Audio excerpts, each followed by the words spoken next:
Ya, assalamualaikum warahmatullahi wabarakatuh. Salam perjuangan, salam pejuang semua, pejuang rantau, pejuang keluarga, dan pejuang yang lain. Ya, jumpa lagi di podcast project kita ini yang episode 2. Gimana kabarnya, Mas Tap? Alhamdulillah baik sekali Pak untuk hari ini. Apalagi kan sekarang ya kita hari Kamis lah. Hari Kamis kan hari yang Ya, nggak manis. tahu ntar mah diuploadnya, Hari yang sangat nggak tahu manis ya harusnya. diuploadnya nggak tahu kapan ya. Cuman ini hari Kamis Iya, di tahun betul. 2026 di bulan Januari. Semoga berkah dan Amin. juga suasananya mendung, enak buat tidur sih sebenarnya. Betul. Ya, Enak banget ya. Apalagi dengan adanya cuaca yang sangat ya tidak mendukung, yang maksudnya mendung lah gitu. Tidak Nggak mendukung. panas gitu.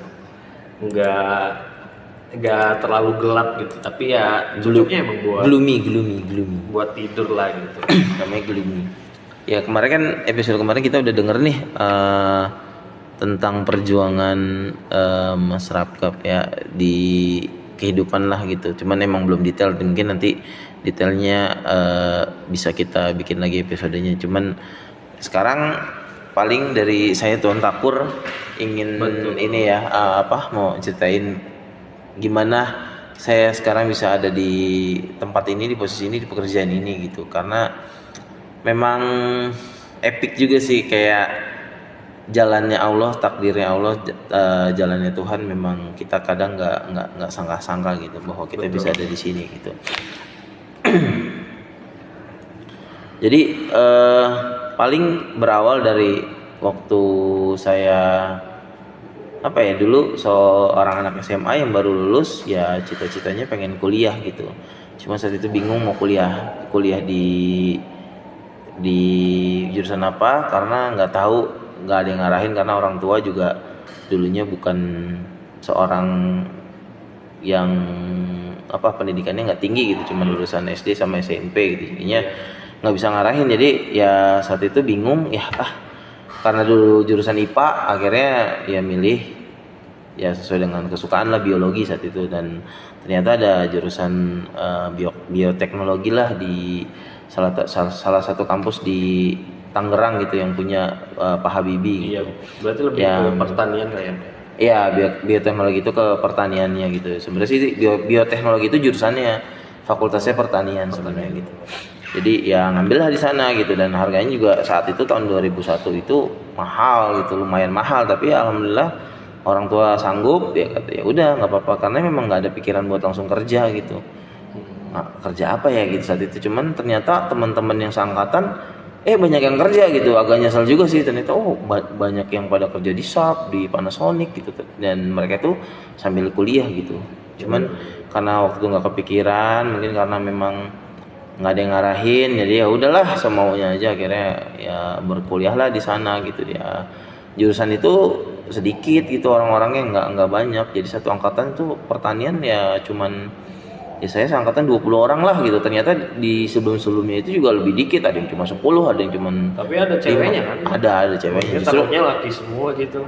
Justru malah banyak ceweknya, lakinya malah dikit. Karena kalau itu mah kayaknya jurusan mesin ya. Kalau mesin elektro iya tuh kayaknya Biasanya lebih banyak kebanyakan cowok. Iya, kalau kalau walaupun ini teknik, tapi ya ceweknya adalah, karena jurusannya pertanian ya, bioteknologi gitu. Jadi ya ngerasain kuliah alhamdulillah tuh di semester awal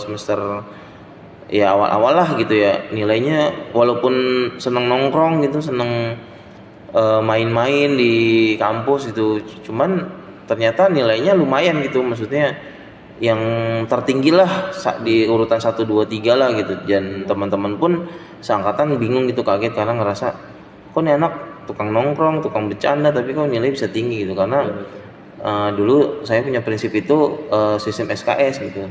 Tahu gak sistem SKS? SKS kayak yang mata kuliah. Iya, itu kan SKS, maksudnya singkatan gitu, sistem kebut semalam. Jadi kalau belajar itu pas mau ujian doang. Kalau hari-hari mah nggak pernah belajar. Misalnya main nongkrong Ya, main ikut. games. Iya, main dulu PS dulu, PS 2021 tuh, PS1 masih main PS1, ngeband gitu. Jadi jarang belajar gitu. Jadi ya cuman main aja. Tapi begitu ada ujian ya benar-benar malamnya belajar, di angkot udah belajar. Pokoknya dulu jarak tempuhnya itu dari Kampung Rambutan ke mana, ke Tangerang itu ke muncul daerah Muncul namanya. Muncul ya, namanya daerah Muncul tuh Tangerang tuh. Udah Tangerang mana ya, itu Tangerang ujung lah ya, Serpong. Pokoknya kampusnya Pak Habibie lah. Nah itu lumayan tuh jaraknya gitu, sekitar 1,5 jam lah dari Kampung Rambutan ya. Kuantas Bima 510 tuh biasanya barengan sama anak-anak kampus UMJ Muhammadiyah Jakarta, Ciputat. Wah macet, terus turun di Ciputat naik angkotnya tuh muncul Ciputat lah, angkot putih gitu. Iya. Pokoknya dua kali naik, pokoknya ngelewatin Unpam tuh, Universitas Pamulang juga. Pokoknya masih jauh lah, masih ujung ke ujung, itu udah kayak di negeri antah berantah gitu. Cuman kagetnya yang kuliah di situ itu keren-keren gitu. Si Vino Sebastian itu di situ di Teknik Kimia gitu.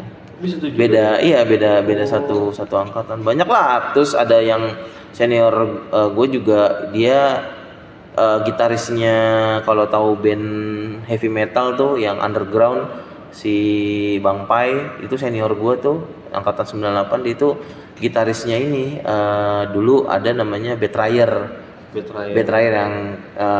yang lagu ini, kemarin pagi ia masih bicara, ia berkata, yang apa sih, bendera kuning judulnya. Bendera kuning itu mah angkatan jadul lah, itu tahu tuh lagu-lagu itu lah, bendera kuning. Cuman kan pecah tuh si vokalisnya, almarhum Daru itu pecah dari Betrayer, bikin band baru namanya Trashline. Tapi karena itu yang nyiptain si Daru, jadi masih tetap boleh dibawain lah sama si Trashline. Jadi ya respect lah gitu sama band-band itu. Dia dulu ngikutin lah band-band underground gitu. Seneng sih gitu, karena banyak walaupun kampusnya agak jauh, tapi ternyata banyak artis yang kuliah di sana gitu. Jadi itu mah kayak titik tengah dari orang ke Bintaro, orang dari Tangerang, Jakarta lah gitu. Ibaratnya ngumpul di sana lah anak-anak keren-kerennya. Emang waktu pas masuk kuliah juga, wah teman-teman orang kaya semua gitu, seangkatan gitu. Kayak ngelihat, wah gua doang nih miskin sendirian gitu. Dari mereka jajan, dari mereka bawa tas gitu, perabotan, orang kaya nih, bawa makanan nih, gila nih gitu. Ospek aja lucu dah gitu, zaman ospek tuh gue mah nggak ditanyain gitu sama orang tua gitu kapan pulang. Terus udah selesai ospek juga nggak dijemput gitu, pulang sendiri. Kalau teman-teman lain mah dijemput gitu sama mobil, sama bapaknya sama ibunya gitu. Wah kayak ngeliatin, kayaknya malah pas pulang selesai dari ospek tuh, di rumah ditanya sama nyokap, udahan lah ospek. Emang diapain? Ospek kan disiksa gitu zaman dulu tuh. Disiksa ya, kalau zaman 2001 tuh ospek tuh disiksa, pokoknya dimaki-maki, pokoknya buat mental sebenarnya bagus gitu, karena biar kita nggak songong sama senior gitu, dan kita bisa akrab sama senior gitu. Kalau ada apa-apa kan senior selalu bantu. Nah sekarang mah udah nggak ada ospek kali ya, karena jatuhnya ke bullying ya, jadinya udah ditiadain ya. Betul. Tapi ya memang ya itu banyak kasus lah dari ospek itu yang kadang kelewat batas sampai ada yang meninggal gitu ya. Jadinya mungkin ya emang harus diputus lah ospek.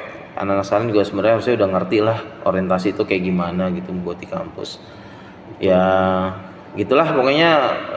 Kuliah oke, terus sempat kayak ya alhamdulillah berprestasi lah dari akademik gitu, ikut futsal, voli, basket lah di sana gitu. Cuman ya ternyata takdir berkata lain, dan gua harus berhenti dari kampus sana gitu di semester 4 gitu. Kenapa Pak? Ya karena orang tua udah nggak sanggup bayar lagi gitu, karena ya orang tua kan kerja sebagai pedagang baju ya saat itu ya di Jatinegara. Cuman ada insiden, tertipu lah sama orang, masalah finansial, akhirnya ya mau nggak mau kuliah gue juga harus berhenti. Walaupun sebenarnya saat itu teman-teman seangkatan itu baik gitu, mau bantu dari uang gitu. Cuman guanya kok berat gitu ya kalau harus nerima uang dari teman gitu. hutang budi lah takutnya kita juga. Iya, tapi sebenarnya mereka mah ikhlas, sebenarnya ikhlas banget gitu. Mereka ngumpulin duit ikhlas, cuman kayaknya gak enak juga gak enak juga. Mereka tuh udah kayak keluarga gitu, karena kita emang disatukan dari apa ya, walaupun perbedaan masalah keluarga, perbedaan masalah pekerjaan orang tua gitu, ada yang kaya ada yang miskin, tapi mereka asik-asik gitu, kayak solid ya. Tapi ya sekarang punya grup malah sayanya nggak ada di situ gitu, live group lah, karena mereka apa ya, udah pada berkeluarga, udah tua-tua, jadi cara bercanda gua ke mereka tuh kayaknya udah nggak nyambung. Mungkin dulu kita masih muda masih nyambung kali ya, dan sekarang mereka udah pada ya berumur, punya keluarga, banyak yang ikut pengajian-pengajian, jadi ngerasa kayaknya mungkin bercandaan gua lebih dark ya, lebih kasar mungkin ya menurut mereka, tapi menurut gua ya itu hal yang lumrah lah, biasa gitu, karena ya memang gue pernah, nanti gue ceritain lagi lah di kedepannya, gue pernah bergabung di dunia stand up comedy gitu, jadinya mungkin bercandaannya kelewat batas menurut mereka, cuman kalau dari gue sih masih wajar gitu. Ya terus setelah itu ya akhirnya gue berhenti ya kuliah di semester 4, ya orang tua gue nggak kerja, nggak, malah punya banyak utang. Ya punya banyak utang, orang tua akhirnya diputusin buat gue akhirnya berhenti kuliah gitu, dan bantu orang tua buat kerja apa aja gitu, serabutan gitu. Waktu itu pernah jagain toko ikan, pernah bikin, bantuin skripsi orang di Jalan Kuningan tuh di 66, ngitungin mobil yang lewat dari jam 6 pagi sampai jam 12. Wah pokoknya iya ngitungin tuh sampai numpang. Itu skripsi judulnya apaan sih? Nggak tahu deh tuh orang, cuman dia cuma minta hitungin volume itu kali ya, volume ya jalan kali ya, terus sampai berak boker sampai ke kantor polisi, numpang berak. Wah lucu deh saat itu tuh. Oke, seminggu dah kalau nggak salah waktu itu tuh, cuman dapat komisi berapa, 200.000 apa ya, cuman itu udah seneng banget gitu, jagain toko ikan, terus bantuin temen buat videoin dangdutan nikahan orang. Aduh, nggak pernah tahu dangdut, tiba-tiba harus benar-benar ada di panggung dangdut gitu buat videoin orang gitu, karena pernah punya pengalaman megang kamera lah dulu, handycam namanya, kita pakai handycam gitu.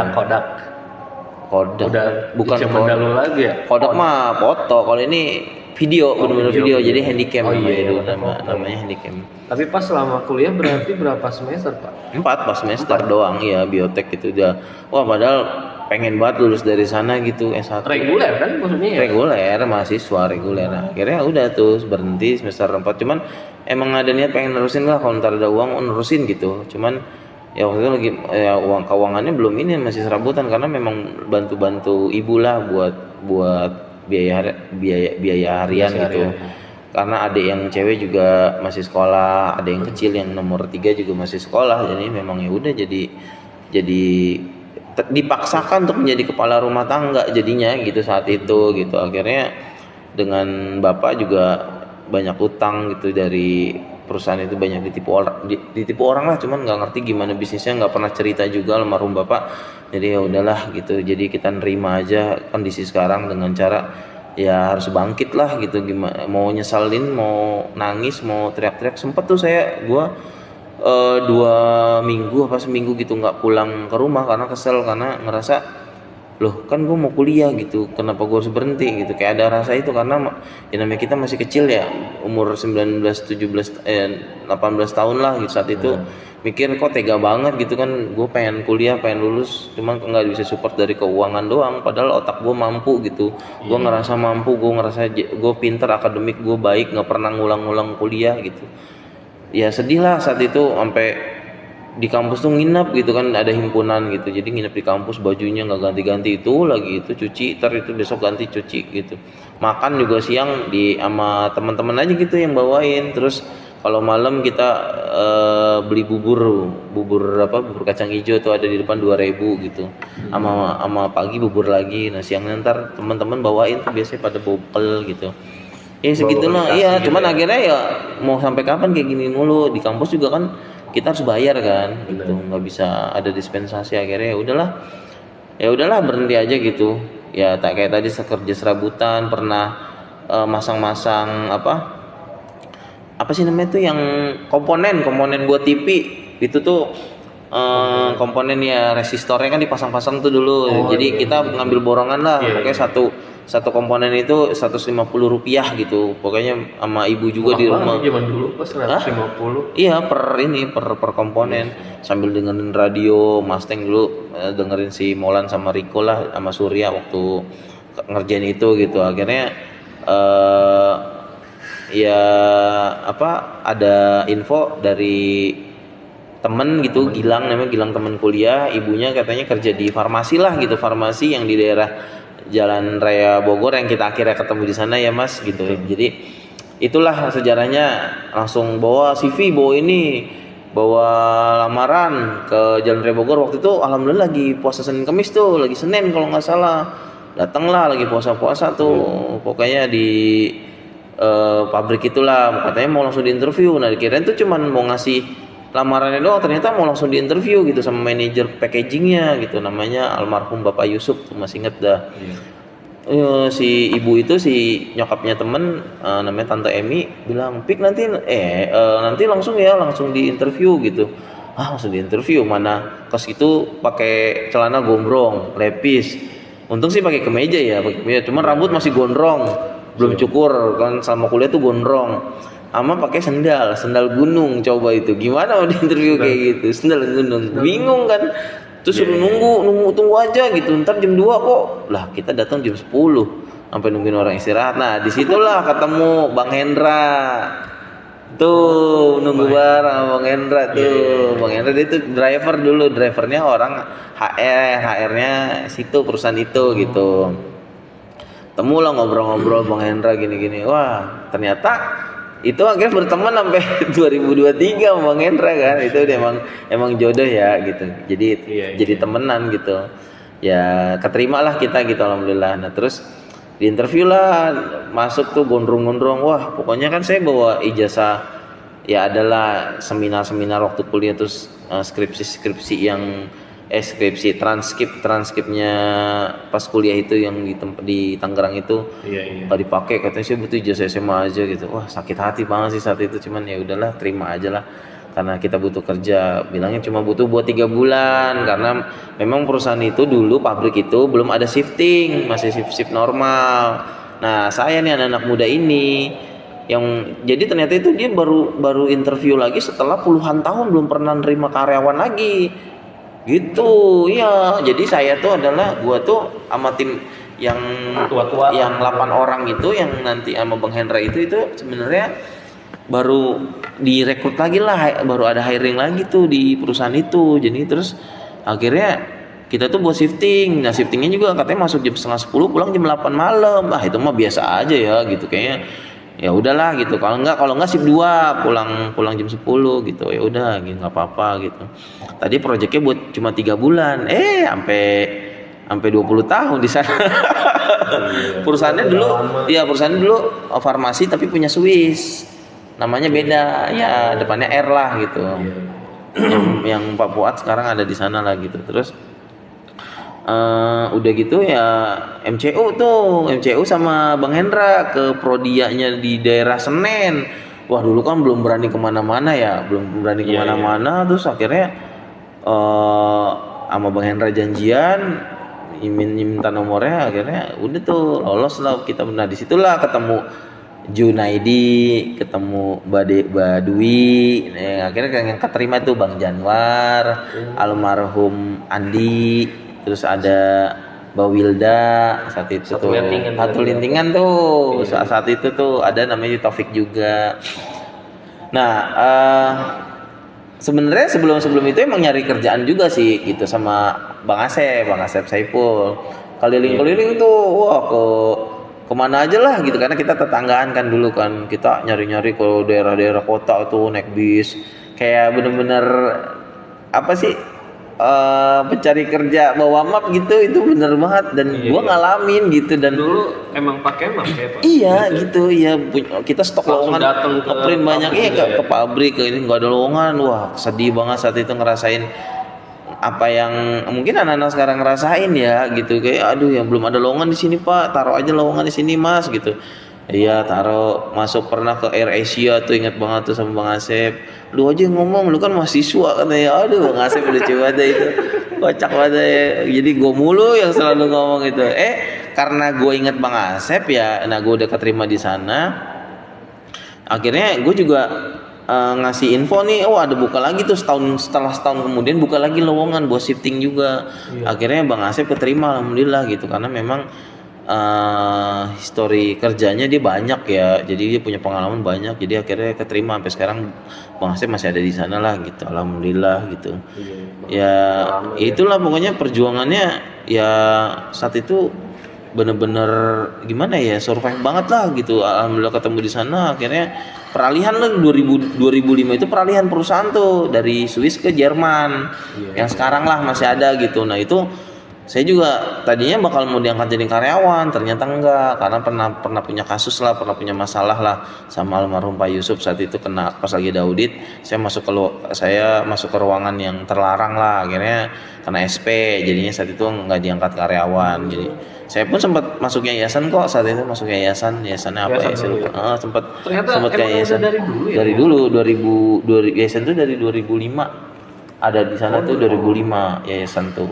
2000. Iya, saya tuh lucunya gini. Jadi saya under perusahaan itu dulu, yayasan. Nah, pas lagi yayasan itu malah diangkat karyawan. Lucu, saya diangkat karyawan tuh bertiga. Itu sama Mbak Dwi sama satu lagi adalah ibu-ibu juga diangkat karyawan itu dari almarhum Pak Yusuf gitu. Itu 2008 diangkat karyawannya gitu, dengan memang karena waktu itu ada project mesin yang ada Len 1 ya, yang Len 1 itu project pertama itu operator tuh saya.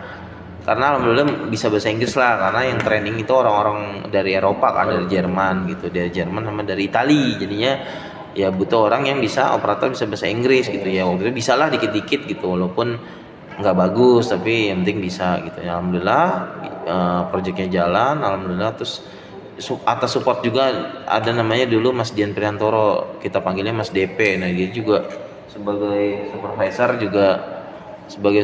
juga iya, sebagai supervisor dia baik banget gitu. Dia ngembangin gue biar jadi seorang leader lah gitu. Dia pun respect sama gue karena kayak punya kemauan gitu. Dan dia tuh ngembangin futsal lah di sana tuh. Pertama tuh dia ngembangin futsal, bikin tim futsal solid saat itu ya, sampai menangin juara beberapa kali di pertandingan kompetisi resmi lah di daerah-daerah situlah gitu. Dan niat olahraganya bagus banget dah, dia bikin event segala macam. Cuman ya memang nggak cocok dengan atasan yang headnya lah saat itu. Akhirnya dia pergi, dan alhamdulillah sekarang dia udah ada di Mayora sebagai head juga gitu. Wah keren lah Mas DP, respect sama Mas DP lah. Terus ya banyak orang sih sebenarnya yang berjasa buat di kehidupan kita ya. Salah satunya kalau di gua adalah, jadi ya salah satunya kalau di gua ya Mas DP adalah salah satu orang yang berjasa lah buat ngembangin karir gua gitu. Dan alhamdulillah di sana tuh pas udah jadi karyawan tuh gua sempat kuliah lagi gitu Mas gitu. Jadi kuliah laginya di sayangnya saat itu kena yang ya nggak sayangnya, cuman ya udahlah gitu, udah emang jalannya ya ngambil D3 tuh manajemen informatika gitu di daerah Kelapa Dua Watan. Kenapa? Karena dekat dari rumah. Orang-orangnya justru umurnya di bawah gua semua gitu, jauh. Makanya gua di situ jadi ketua lah gitu, ketua gengnya mereka lah gitu, karena paling tua. Enggak ketua BEM ada satu lagi, ada namanya si Dadang. Nah sekarang di bank dia, seumuran lah sama gua sebenarnya, beda setahun lah, tapi tuaan gua, cuman ya muka tuaan dia lah gitu. Nah, dia akhirnya yang jadi ketua BEM karena memang dia pengen tinggal di kampus gitu, pengen nginep, punya ruangan lah di kampus gitu. Karena dia juga pejuang juga tuh, dia pejuang Bandung yang bener-bener gue respect lah sama dia gitu. Kayak hidupnya kayaknya menurut gue ya itulah, kita harus bersyukur ya sebenarnya gitu, karena ternyata di kita itu, kehidupan kita ternyata ada yang lebih di bawah kita gitu. Dan termasuk itu si Dadang itu dia lebih struggle lah hidupnya gitu. Dia ke Jakarta sendiri gitu, jadi pembebasan lahan kerja, terus dia kerja di bank. Wah pokoknya emang karena dia pinter ngomong ya, jadi ya keren lah. Sekarang pun alhamdulillah dia udah nikah, udah punya anak 2 dan punya rumah sendiri lah. Salut lah sama dia gitu, sebagai pejuang banget lah itu, pejuang buat keluarga sama buat dirinya sendiri gitu. Terus habis itu kuliahnya? Habis itu alhamdulillah lulus lah, sampai nikah tuh lulus udah di D3 manajemen informatika gitu. Ya banyak ini juga sih, banyak orang baik juga yang bantu saat itu. Itu udah Gitu. jago ngoding lah ya. Enggak, dulu tuh kita bukan ngoding, kita tuh lebih ke arah apa ya, kayak bikin program. Manajemen informatika itu bukan ngoding, jadi lebih ke arah bikin program gitu. Jadi kalau sekarang mungkin anak-anak bilang ngoding dan enak gitu, aplikasinya udah ada. Kalau dulu kita bener-bener ya terjun di dalam ini ya, kayak MSQL-nya, jadi bahasa pemrograman itu kita ya kita harus bener-bener desain segala macam, kita mau bentuk kayak gimana. Berarti udah jago main SQL ya Kak? Ya nggak jago-jago aja, nggak jago-jago banget sih sebenarnya. Itu juga dibantu temen lah. Ada dulu temen SMA lulusan Gunadarma, temen istri juga. Dia emang keren sih. Kita panggilnya Prof gitu. Dia pinter lah. Waktu itu sempat minta bantuan dia gitu tentang apa bahasa pemrograman gitu. Karena dulu skripsinya itu tentang aplikasi peminjaman buku di perpus. Itu jadinya ya bikin kayak gitulah aplikasi pinjaman gitu ya. Alhamdulillah lah lulus lah gitu dari sana gitu. Walaupun itu kampus sebenarnya kampus apa ya, kampus Islam sebenarnya, dakwah gitu, tarbiyah, tapi mereka bikin dua apa ya, kayak dua cabang gitu, satu yang buat tarbiyah, satu buat yang komputernya gitu. Tapi sekarang pun udah tutup yang kampus komputernya, jadi emang fokus tarbiyah. Itu kalau nggak salah punya almarhum Ustadz Haji Kosim, Kiai Kosim kalau nggak salah ya. Itu terkenal dulu di radio-radio tuh Haji Kosim, Ustadz Haji Kosim Kiai. Nah itu sering ceramah di radio. Nah itu yang punya dia, keluarganya sekarang yang nerusin gitu. Jadinya ya sekarang kampusnya udah nggak ada, alhamdulillah. Ya gue lulus baru kampus itu tutup. Coba kalau gue belum lulus kampus itu tutup, gimana gue gitu. Nah alhamdulillah ya D3 lah, punya gelar D3, pengalaman juga pernah S1 cuma 4 semester cuman tahun ya. Berapa berarti? Lulus 2010. Itu udah si abang udah 1 tahun lah abang ikut tuh. Saya juga masih SMP ya. Jauh juga umur kita ya. Ya gitulah oke. Terus ya alhamdulillah ya sebenarnya sih bukan nggak tahu ya, pengaruh karena ini juga kali ya, kuliah juga atau gimana ya, jadi punya sisi leadership, punya analisa yang lumayan lah saat itu kerja sebagai operator. Senang gitu di mesin industri yang gede-gede kayak gitu, tapi ya memang mungkin lemah di elektro ya. Cuman menganalisa sebuah masalah saat di mesin itu jadi makin mantep lah gitu.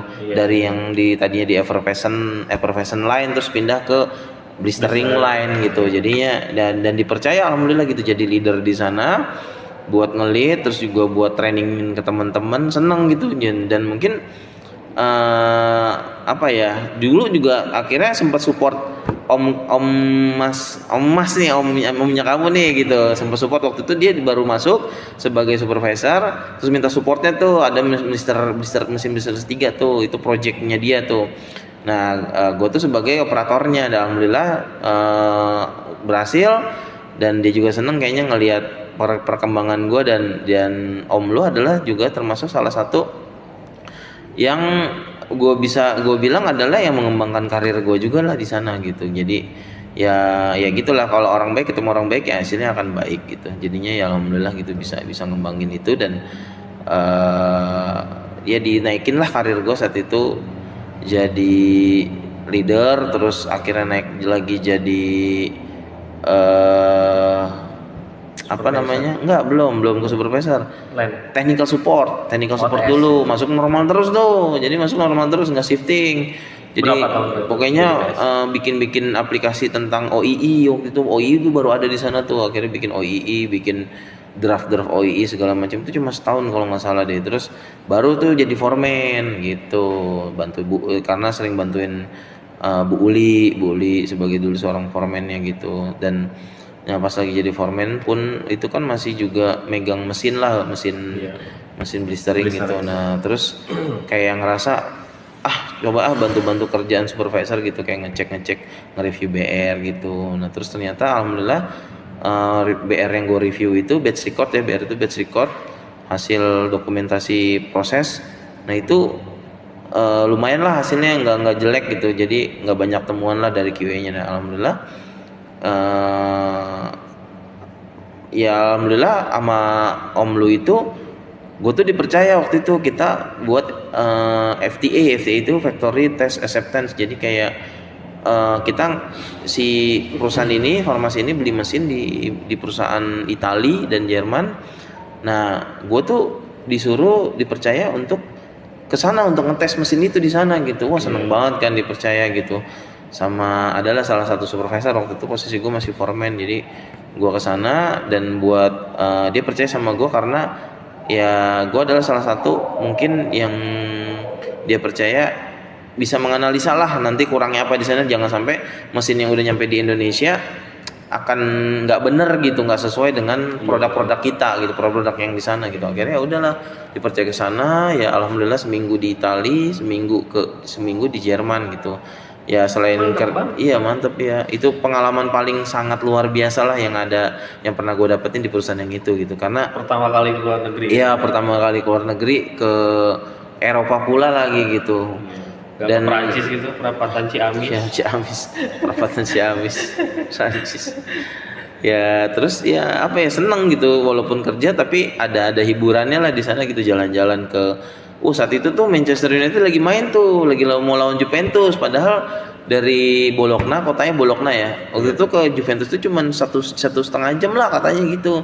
Cuman memang saat itu kita request mau menonton itu tiketnya udah habis, udah nggak bisa, sayang banget. Harusnya ngomong sebelum kesini biar dia pesenin tiket. Padahal mereka udah niat nganterin tuh orang sananya. Aduh, nyesel banget, akhirnya nontonnya ya di TV lagi. Padahal kalau bisa nonton MU saat itu 2018 tuh masih seneng banget gitu. Wah, pokoknya zaman siapa? Pogba, Mourinho, pokoknya pelatihnya Mourinho itu 2018 mah kan masih nggak terlalu lama lah, udah ada Pogba, udah ada Mourinho, ya itulah pokoknya ya lagi sedang-sedangnya lah, nggak bagus-bagus sama sih, memang lagi sedang-sedang yang sedang-sedang aja ya. Terus ke Jerman itu diajak ke istana yang Raja Ludwig II tuh, istana angsa emas. Cakep banget sumpah dah itu. Kita masuk nggak boleh ngerekam. Saya bikin YouTube di sana tuh, bikin video vlog di sana, keren banget dah. Pokoknya suasana, ada jembatan tinggi banget, air terjunnya bagus. Cuman emang kesana lagi musim dingin, jadinya ya kita nggak bisa ke air terjunnya gitu karena terlalu dingin gitu. Ya masuk ke istana, kita masuk dan nggak boleh ngerekam, dan situ banyak emas, memang angsa emas. Dan semua banyak perabotan yang dari emas. Nggak tahu tuh, katanya sih rajanya emang rada-rada gila lah sama emas gitu. Berarti banyak bule ya Pak di sana? Iyalah pastilah. Wah iya, mantap dah. Cuman nggak ada niatan gitu. Emang lagi musim dingin sih. Ya nggak ada lah, itu kan sama teman-teman kerja gitu. Ya pokoknya seru lah berempat ke sana, project itu. Terus akhirnya pulang bikin dokumen mesinnya dateng segala macam, ya alhamdulillah tuh selesai proyeknya sama Ommu. Akhirnya saya diminta untuk STA, menggantikan STA itu short term assignment, itu maksudnya pemberian tugas menjadi sesuatu lah gitu. Waktu itu Ommu minta saya menjadi supervisor untuk gantiin supervisor yang sedang STA juga ke divisi lain gitu. Alhamdulillah gitu. Satu tahun setengah akhirnya diangkat benar sebagai seorang supervisor di tahun 2001 kalau nggak salah ya. 2001 setelah COVID ya, pokoknya 2020 itu masih STA, itu masih acting S sebagai supervisor itu, karena saya juga menangani banyak masalah ya saat itu. Masalah banyak banget di packaging, namanya banyak cewek ya, banyak ibu-ibu, banyak emak-emak lah, banyak cewek-cewek, banyak cowok-cowok lah, ribet lah gitu, paling banyak ya. Perusahaan itu tuh lucunya, orang-orang COVID pada di PHK, perusahaan itu malah nambah banyak orang gitu ya, termasuk saya kan interview kamu juga kan waktu itu kan, buat masuk di zaman COVID kan. Nah, orang-orang pada di PHK, ini mah perusahaan ini malah ya karena memang perusahaan farmasi ya, karena memang dibutuhin vitamin C-nya dia gitu. Itu pun lagi ada shutdown ya. Seru sih, ibaratnya bangga dan seru gitu, karena levelan gua dulu jadi operator terus bisa jadi supervisor itu jarang terjadi gitu, dan di perusahaan yang sama gitu. Jadi kayaknya apa ya proud banget perjuangannya, ya itu perjuangannya ya nggak gampang, nggak mudah gitu. Apalagi gue juga sempat ingin memperbaiki public speaking gue gitu. Di mana ya gitu kursus kok mahal gitu ya, nggak punya duit gitu. Akhirnya ternyata ada dunia stand up saat itu kan gitu, di stand up, wah stand up Jakarta Timur nih gitu. Jadi ikut komunitas itu, bergabung, latihan-latihan, alhamdulillah welcome. Komunitasnya pun sekarang masih ada, berjalan dengan baik gitu, masih diundang juga kalau ada acara, walaupun udah jarang ngumpul gitu, udah nggak pernah ngumpul malah, tapi memang komunitasnya masih berjalan. Dan alhamdulillah gitu, dari stand up itu ya public speaking makin bagus gitu. Menjadi seorang pemimpin itu kan salah satunya adalah public speaking. Kenapa public speaking? Karena informasi yang kita mau serahkan atau apapun gitu ya berawal dari public speaking. Kalau public speaking kita jelek, ya mereka juga kan nggak menganggap kita itu informasi yang benar gitu. Ya, dan kurang dipahami gitu ya. Iya, jadinya makanya bener pertama itu public speaking sebagai seorang pemimpin gitu. Dan alhamdulillah lah bisa ngelewatin itu, dan berterima kasih banget gitu sama stand up, bisa memperbaiki public speaking. Dulu mah masih ada gimana ya, harus gimana ya, kayak gitu, kayak kebingungan lah mencari kata-kata. Sekarang mah udah terlatih dan berani gitu ngomong di depan orang banyak gitu. Dan sering bikin acara juga di sana tuh, bikin sulap, bikin event-event kayak got talent gitu. Terus MC ya? MC pun juga iya gitu. Terus ya perjuangannya harus kayak gitu di ya akan jadi ini juga sih Mas, akan dipertanyakan juga dari teman-teman yang seangkatan kita. Wah, cari muka lo, so aktif lo, so ini lo nggak dibayar aja belagu lo, biar dikata apa sih, apa ya, omongan-omongan itu tuh mulai dari sekarang udah jangan didengar deh gitu.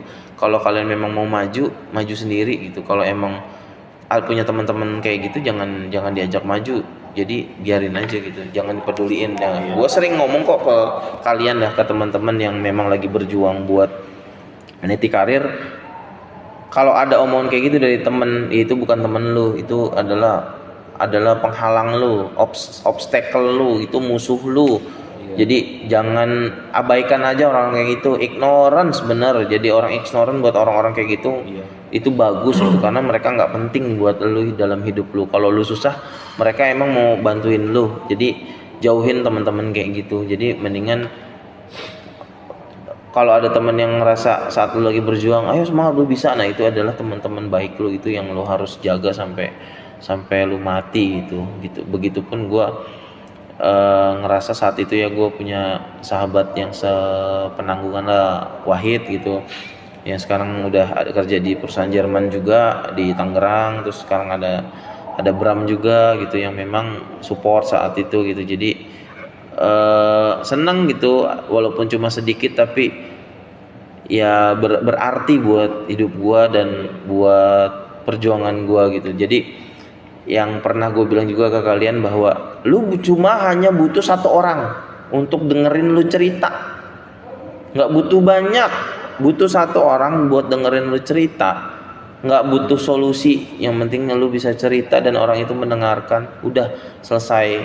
Karena ya walaupun lu juga curhat sama Tuhan, sama Allah, ya lu pun harus curhat cerita sama satu orang gitu. Apalagi orang itu mau dengerin dan mau ngasih solusi, mau ngasih supportnya. Itu yang bisa gue bilang adalah yaitu support sistem terbaik lah gitu.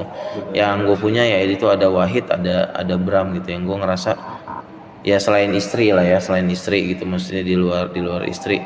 Ya kalau kita kan di depan istri pengen kelihatan tangguh kan, kita nggak mau nangis, kita nggak boleh nangis, kita nggak boleh liatin bahwa kita ngedrop gitu, karena kita kepala rumah tangga. Tapi kalau di depan teman kita ya nggak apa-apa gitu, kita ngomong, kita aduh gue lagi gini nih, nggak apa-apa gitu, ceritain aja, jangan ditahan. Karena yang bahaya adalah lu punya keluh kesah tapi lu tahan. Nah itu yang ya amit-amit ya, banyak orang yang bunuh diri, orang yang akhirnya mentok jadi gila, stres. Nah itu karena gitu. Makanya gue bilang kalian hanya butuh satu orang untuk mendengarkan kalian cerita, itu perjuangan kalian kok gitu.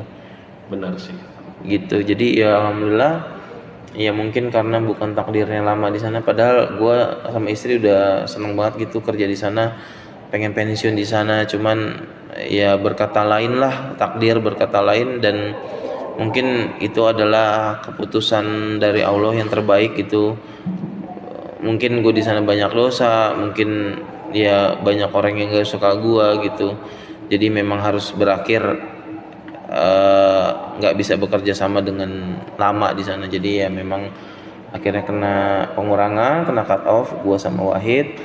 Ya alhamdulillah rezekinya ada di sini, bisa ajak kalian kerja di sini walaupun iya walaupun perusahaan ini lagi merintis, tapi semoga kita bisa berjuang ya bareng-bareng, kita semua bisa jadi karyawan gitu. Ya gue juga terima kasih sama kalian bisa support gue gitu di perusahaan ini gitu. Senang bisa kumpul lagi gitu walaupun nggak sebesar perusahaan yang lama gitu. Jadi ya itulah mungkin sedikit cerita perjuangan gue ya, dan senang juga dengar teman-teman yang ada di sana yang dulunya bawahan, bukan bawahan ya, temen yang memang gue yang ngembangin, gue yang apa ya, yang bawa lah ibaratnya kayak Irfan gitu bisa berkembang menjadi ya Santo gitu, menjadi karyawan, terus posisinya juga bagus gitu. Senang gitu dengarnya karena itu adalah sebagian ada perjuangan. Gue ngerasa itu perjuangan gue juga gitu. Di saat gue lagi memperjuangkan diri gue sendiri di sana, ya mereka juga adalah perjuangan gue sebenarnya gitu. Bagian perjuangan gue gitu, adik-adik gue lah gitu ya, kayak sama kayak kalian gitu. Betul. Gue akan senang begitu di saat kalian juga sudah punya apa ya, punya hasil perjuangan yang kalian perjuangkan selama ini gitu. Itu sih paling ya udah ngasih pintu nih, tinggal lu kembangin aja. Betul, gitu ya, betul, gitu. tinggal kembangin aja. Iya sih, benar sih Pak. Semoga di sini juga kita solid lah bareng-bareng gitu.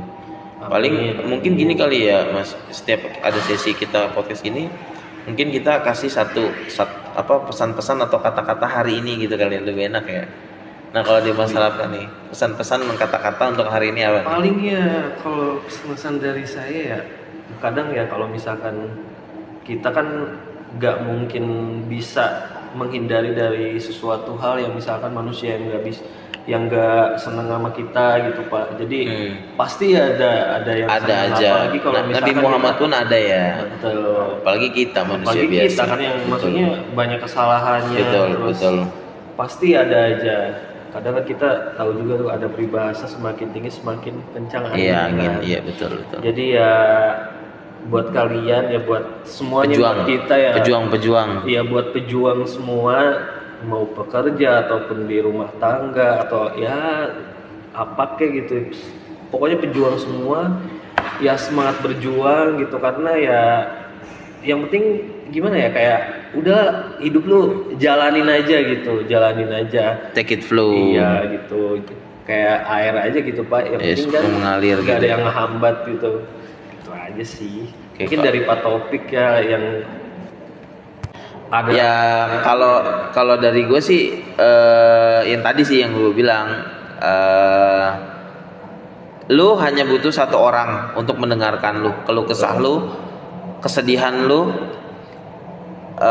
Jangan lu pendam sendiri karena lu hanya butuh satu orang untuk lu cerita gitu. Jadi cari orang itu yang lu percaya dan bisa menjadi support system lo gitu di dalam hidup lo ya. Iya, ya teman ya, kalau bisa ya jangan lawan jenis ya, satu jenis gitu maksudnya, biar kalau lawan jenis manjang sih.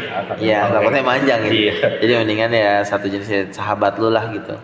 Ya kalau tadi gue bilang ya gue punya Wahid sama Bram, yaitu yang sama Dwi lah. Dwi itu ya ada satu tempat sampah gue lah gitu, walaupun ya Dwi itu ya gitu dah gitu, meleho lah nggak jelas, cuman ya tempat sampah gue lah gitu.